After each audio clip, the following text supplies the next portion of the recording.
नमस्ते और स्वागत है। आज हम बात करेंगे एक बहुत ही आम लेकिन बहुत ही पावरफुल चीज के बारे में। एक साधारण से अभिवादन की छिपी हुई ताकत। तो चलिए सीधे मुद्दे पर ही आते हैं। क्या सच में एक नमस्ते दुनिया बदल सकता है? सुनने में यह सवाल शायद बहुत बड़ा लगे, है ना? पर इसका जवाब वो उतना ही ज्यादा दिलचस्प है। देखिए, हर अभिवादन के पीछे ना एक कहानी होती है। और ये जो नमस्ते या हेलो हम इतनी आसानी से कह देते हैं, इसकी जो ग्लोबल जर्नी है वो एक ऐसे मोड़ से शुरू हुई जिसके बारे में शायद बहुत ही कम लोगों को पता होगा। तो कहानी शुरू होती है 1973 से। सोचिए, एक तरफ इजराइल और मिस्र के बीच जंग चल रही थी और उसी दौरान दो भाइयों मैककॉर्मिक ब्रदर्स ने एक बहुत सीधा सा सवाल उठाया। उन्होंने सोचा, क्या बातचीत से शांति नहीं आ सकती? बस इसी एक सोच से जन्म हुआ वर्ल्ड हेलो डे का। और कमाल की बात तो यह है कि आज ये छोटा सा आइडिया दुनिया के 180 से भी ज्यादा देशों में मनाया जाता है।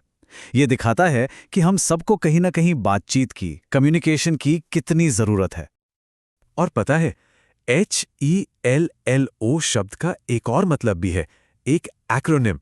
HELLO का मतलब है higher education lifelong opportunity, मतलब जीवन भर सीखने का एक मौका। कितनी खूबसूरत बात है ना? कि हर बातचीत, हर मुलाकात असल में कुछ नया सीखने और समझने का एक अवसर है। तो ये सब तो ठीक है, पर सवाल ये उठता है कि आज के दौर में इस एक छोटे से हेलो की इतनी ज्यादा जरूरत क्यों पड़ गई है? और इसका जवाब कहीं और नहीं, हमारी अपनी मॉडर्न लाइफ में ही छिपा हुआ है। जरा सोच कर देखिए, काम का प्रेशर, भागदौड़ भरी जिंदगी, इन सब के बीच क्या हो रहा है हमारे रिश्तों में, चाहे वो पर्सनल हो, फैमिली के साथ हो, समाज में हो या पॉलिटिकल लेवल पर ही क्यों ना हो। बातचीत कम होती जा रही है। और जब बातचीत कम होती है तो दूरियां अपने आप बढ़ने लगती हैं। और यह समझना बहुत जरूरी है कि जब कम्युनिकेशन रुक जाता है तो क्या होता है। लोग अजम्पशंस बनाने लगते हैं, मन में शक पैदा होता है, दूरियां बढ़ती हैं। दूसरी तरफ जब हम बात करते हैं, डायलॉग करते हैं, तो क्लैरिटी आती है, अंडरस्टैंडिंग बढ़ती है और रिश्तों में हार्मनी मतलब तालमेल बनता है। दो बिल्कुल अलग रास्ते हैं ये। तो फिर सवाल वही है, इस बढ़ती हुई दूरी को कम कैसे किया जाए? और इसका सल्यूशन, इसका समाधान उतना ही सिंपल है जितनी ये प्रॉब्लम कॉम्प्लेक्स लगती है। एक अच्छी बातचीत की कला बस 3 स्टेप्स में समझी जा सकती है। पहला, खुले दिमाग से बात करें। दूसरा, सिर्फ सुने नहीं बल्कि सच में दिलचस्पी लेकर सुने। और तीसरा, ये याद रखें कि रिश्ते पावर प्ले के लिए नहीं बल्कि आपसी स्नेह और प्यार के लिए होते हैं। जब ये तीनों चीजें मिल जाती हैं ना, तो रिश्ते अपने आप सुधरने लगते हैं। हाँ, नमस्ते कहना या बातचीत की पहल करना सुनने में बहुत आसान लगता है, पर असल में इसके लिए साहस चाहिए, एक मैच्योरिटी चाहिए और बहुत सारा धैर्य। खास तौर पर तब जब रिश्तों में पहले से कोई खटास आ चुकी हो।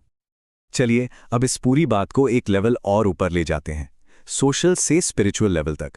क्योंकि ये जो हम बात कर रहे हैं, ये सिर्फ एक सोशल टिप नहीं है।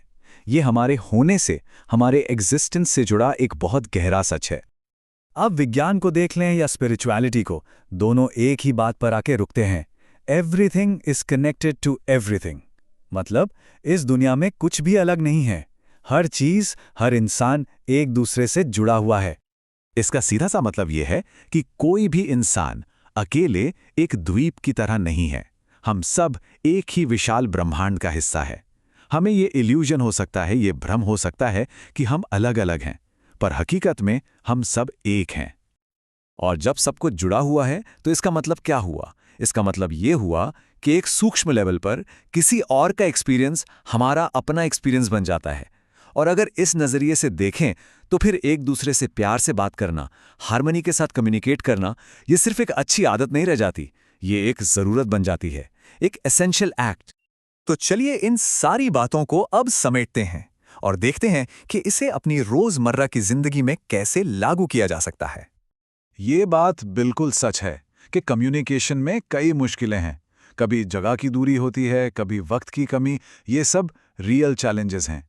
लेकिन आज हमारे पास टेक्नोलॉजी और दूसरे ऐसे साधन भी तो हैं जो इन दूरियों को चुटकियों में कम कर सकते हैं, जो बातचीत को बहुत आसान बना सकते हैं। तो आखिर में बात बस इतनी सी है कि एक अच्छी भावना, और अच्छे इरादे के साथ कहा गया एक नमस्ते या कोई भी ग्रीटिंग एक हेल्दी रिलेशनशिप की तरफ पहला कदम है। इसकी ताकत को कभी भी हमें कम नहीं समझना चाहिए। तो अब बस एक सवाल अपने आप से पूछना है, अगला नमस्ते किसके लिए होगा? वो कौन है जिससे बात करके एक अच्छी शुरुआत की जा सकती है? ये सुनने में एक छोटा सा कदम लग सकता है, पर जैसा कि हमने अभी देखा, इसकी ताकत बहुत बड़ी है।